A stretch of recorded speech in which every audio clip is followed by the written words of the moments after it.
Welcome back to the show. Check out these headlines. You're going to love it. Operation Choke Point for Bitcoin. We're going to get into it. BIS one step closer to a full-scale rollout for mBridge. Oh, yeah. $7.5 trillion per day for Project Mariana. You're going to want to know about it. A public good, ladies and gentlemen. They're building it together.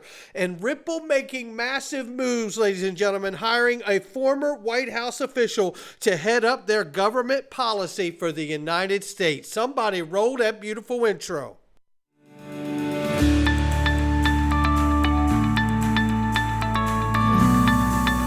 Digital Perspectives with Brad Kimes. Come on in.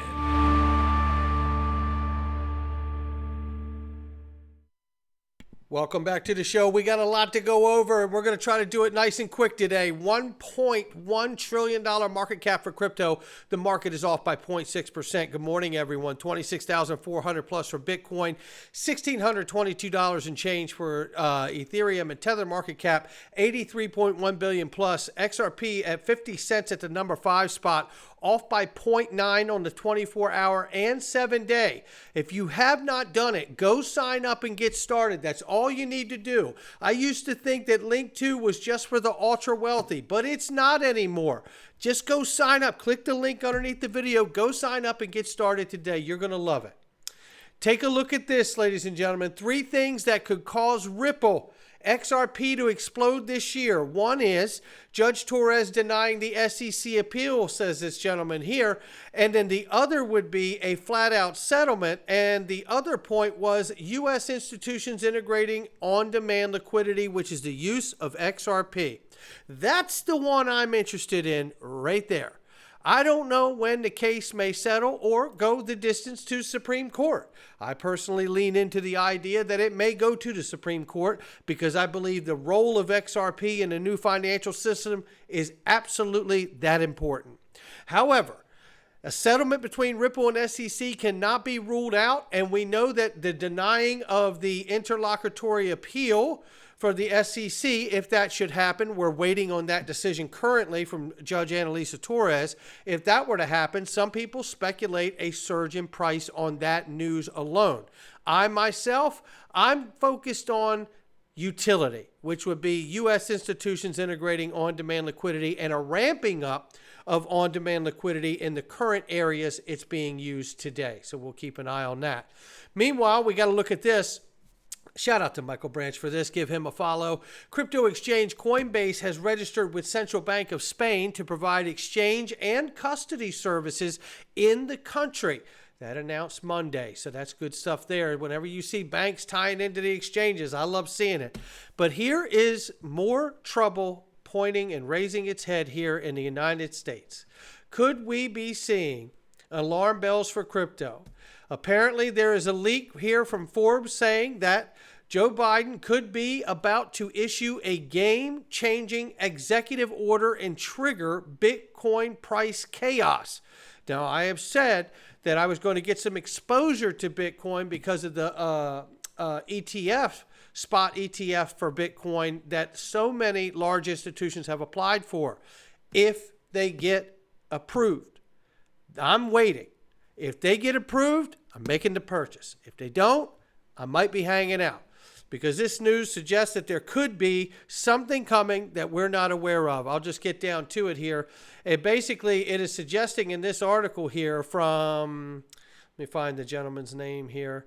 The report claims companies like Microsoft, Google, and Amazon would be forced to disclose when a customer purchases computing resources beyond certain threshold. This is coming from Grieve, who points that to part of the report that refers to computing power as a national resource, and that mining Bitcoin, developing video games, and running AI models like ChatGPT all require large amounts of compute. So this is the angle they're coming at it for control, ladies and gentlemen. Make no mistake.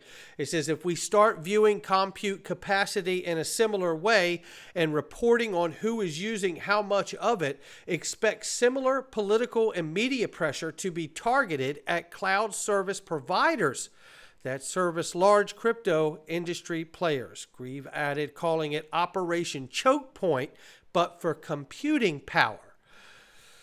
Oh boy, this is that struggle for relevance, control, and to remain in power, isn't it? That's what we're seeing here. And Project Mariana is moving forward here. And this is on a really exciting level here. This is incorporating DeFi, decentralized finance, automated market makers, integrating tech protocols, the future of FX, they say, building a common public good together. How about that one? Just to put some more perspective to it here, foreign exchange FX is the largest financial market in the world, trading around $7.5 trillion a day. Project Mariana explores how the future of FX trading and settlement could look in a world where central banks have issued central bank digital currencies and financial market infrastructures include elements of decentralized finance, which is the next iteration of banking. Make no mistake about that.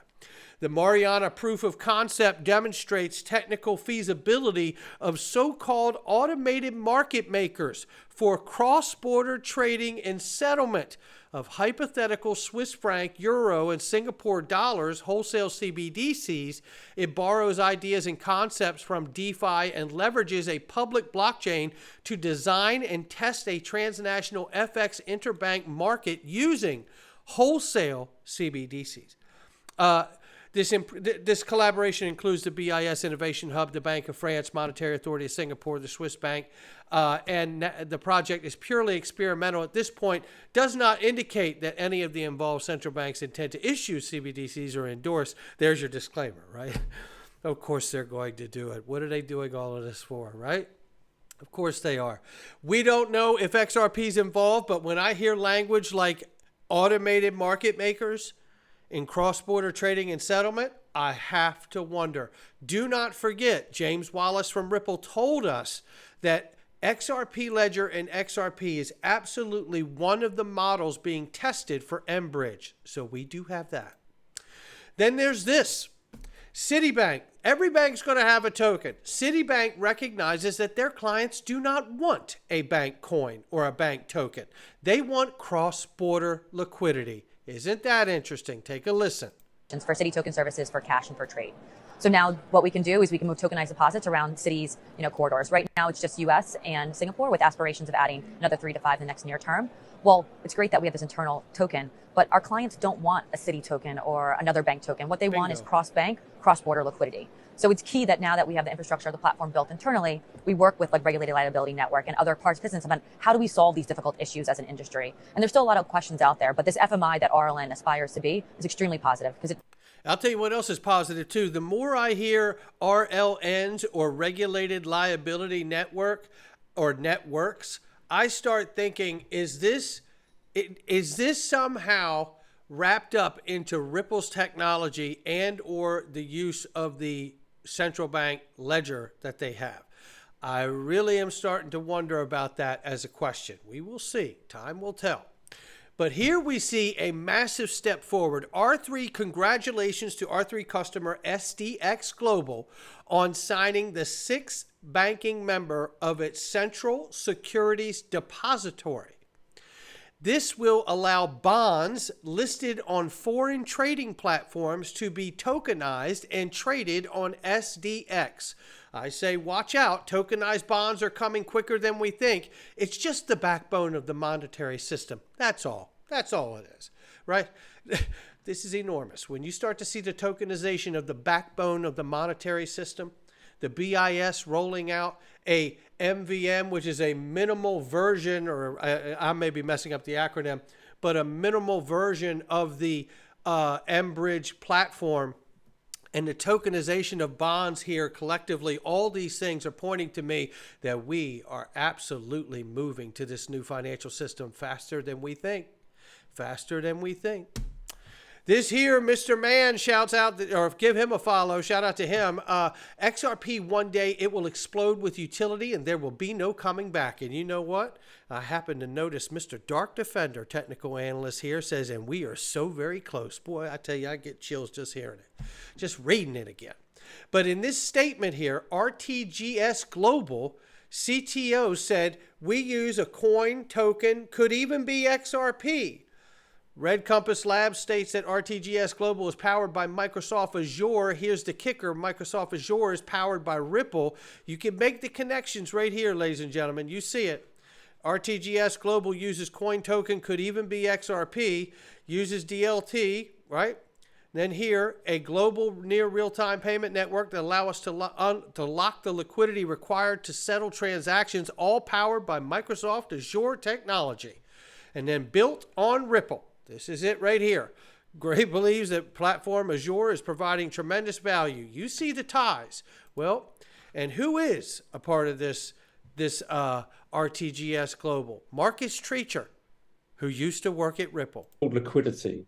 So when a bank or a payment company is carrying out a payment for you domestically, all the money required to move that value between you, the payer, and whoever you are paying is already in the banking system in the UK in the right place. And that means that banks can move that money immediately. That's why we have that experience domestically of clicking our app, the payment happening, or tapping our phone on a device and the door to the underground, in my case in London, opening and I go in.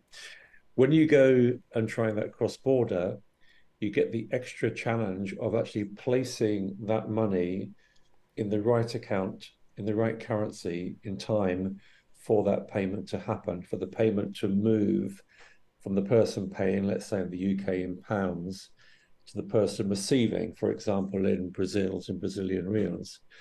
And that process is difficult. It takes time. It's expensive. It often goes wrong. And it ties up trillions of dollars of bank capital every day in accounts around the world, only placed in order to make payments happen. And we know the rest of it, right? Shout out to Marcus Treacher and his founding of RTGS Global. I'm very excited to see the role they may play going forward, and knowing that Ripple is powering Microsoft Azure. This is extremely, extremely exciting news, the stuff that we're seeing today. And here we see this nearly 1 year after completion of its pilot study, central bank digital currency project mBridge is inching forward with its minimum viable product. That's what I wanted to say. MVP, minimum viable product, bringing it one step closer to a full-scale rollout. That is extremely exciting, ladies and gentlemen. There it is right there. What we see here is what I've talked about multiple times here. It says being that they're inching forward with its minimum viable product, bringing it one step closer to the full-scale rollout. We know the Hong Kong Monetary Authority and others like the UAE, right, Thailand, multiple countries that are already deeply involved with Ripple, which makes it highly suspect that they could have a big role in this, understanding what James Wallace has said about XRP and XRP Ledger being one of the test models of mBridge. So all of this is extremely exciting, although not 100%. I cannot wait. I'm so excited. I cannot wait to find out more about this, if we're really involved in this or not. But that phase in, that minimum viable product, they're starting with the bare bones of it, and then they're going to roll it in, just like we have seen every single time with everything, whether it's Ripple or any other financial entity. Meanwhile, this is massive, massive news, ladies and gentlemen. Ripple hires former U.S. White House staff member Lauren Believe as head of U.S. public policy and government. Oh, boy, this is good stuff right here. Let's get into this. Former White House official will lead Ripple's policy and government arm. Yes, we love this. Ripple's newest head of U.S. public policy previously worked in similar roles at SoftBank Group. And in fact, let's take a look at her LinkedIn. Shout out to Lauren. This was just a couple days ago, and I just saw it today. So here it is, Director of Government Affairs from SoftBank Corp. Just a short time before that. And it says here, before that, it was a head of U.S. government relations here at Zoom. And it says at Lyft, head of federal government relations, policy director for U.S. Committee on Rules. Well, I tell you what, it sounds like she's got the goods. And I'll tell you what else it sounds like to me, too. It feels a lot to me like what we're actually looking at is someone who is being brought on because they know we're about to see the U.S. role play a huge part in the crypto DLT blockchain space.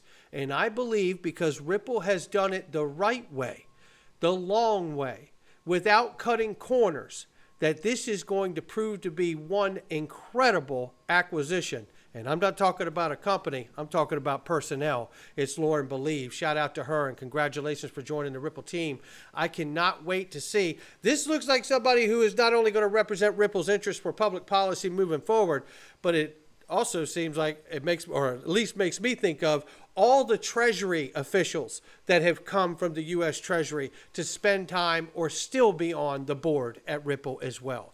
This is pointing very hugely to the idea that I've believed for a long time that Ripple, in fact, could become, over time, the Federal Reserve 2.0.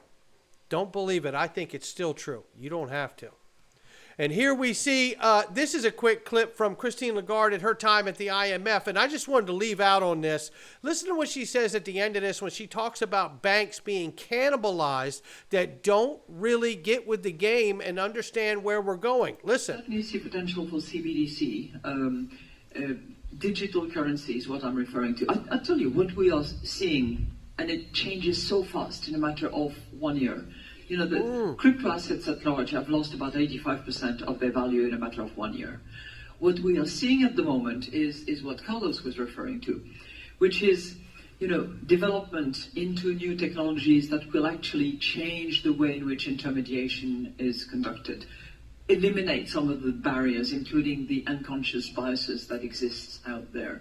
And you know, I think in the banking system at large, in many countries, the difference will not be between those who are disrupted and those who survive, but it will be between those who are cannibalized because they are not seeing it coming and they're not embracing it, and those who self-induce that cannibalization. And I'm using cannibalization on purpose because it's a bit of a striking, horrible word, but it's really what it means. It's you're going to disrupt your business model, you're going to change it, you're going to reduce your costs, you're going to expedite your transactions, and you're going to continue to inspire confidence because you will build that on the basis of an existing backbone, which is your bank and the confidence relationship that you've established with your customers. Listen so that's to this. where I see changes happening now. If you think of Circle and Ripples and all those, that's where they are active and helpful.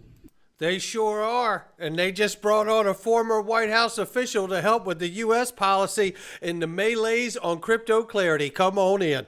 Hey, that's going to do it for me. Not financial advice from me or anyone else. Do me a favor, hit that like and subscribe. Check out all the links underneath the video. The products and services I use each and every day. And you may just find a special deal in there for you as well. I'll catch all of you on the next one.